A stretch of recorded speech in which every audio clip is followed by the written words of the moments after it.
Welcome to Interesting Conversations at Limicon. I am your host, Daniel Tavickman. So the way this works is we start a conversation, you guys finish it in real time during Limicon. So first question, Tallon, where are you located? I am in unceded Suquamish land, also known as Kitsap County, Washington State, just across the water from Seattle. What do you want to see at Limicon? I would love to see conversations about manifesting real world interactions and collaborations during this liminal time between worlds. Why do you belong at Limicon? I belong at Limicon because I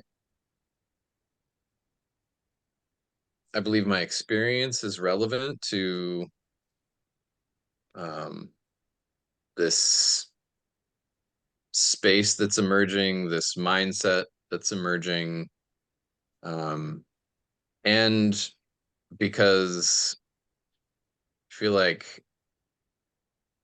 I just I feel like I'm a denizen of this liminal space. I kind of I can't help but be thinking about the kind of ideas that are shared in these circles all the time. Who do you want to meet at Limicon? Like, what sort of person do you want to meet? I would love to meet individuals that are as energized and excited as I am about really getting out there and building real world um, structures of community and collaboration that are informed by the kinds of ideas that are shared in spaces like this.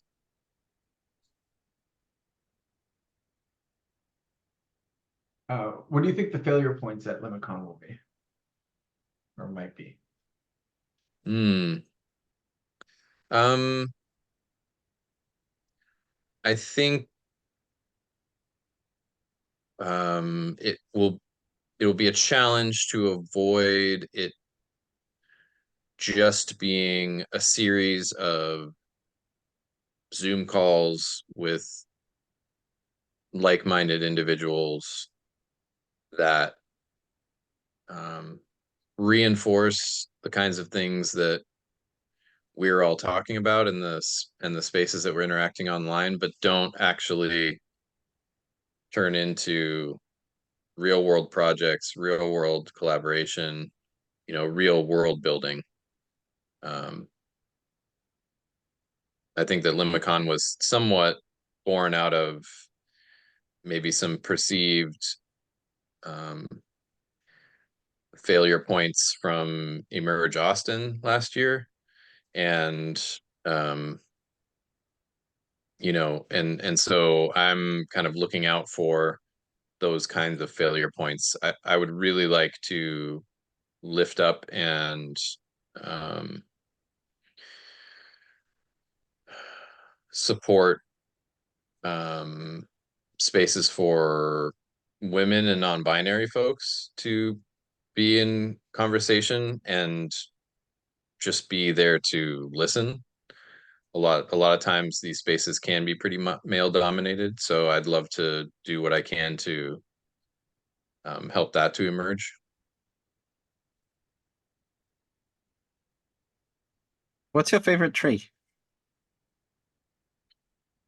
I think it has to be Western red cedar. It's the mother tree of the indigenous people that I grew up around.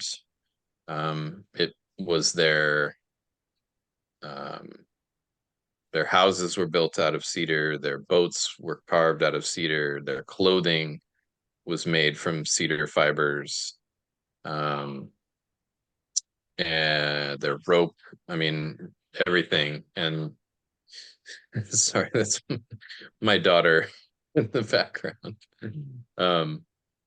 And they're just, if you haven't ever like been in the presence of a large Western red cedar, they're just magnificent. They definitely the tree with the most like personality, the one that has always to me felt the most alive. Nice. Wow, this has been fascinating. I want to get into it more, but unfortunately, this is all we have time for. So I'd love for everybody else to continue this conversation. Let me know how it goes.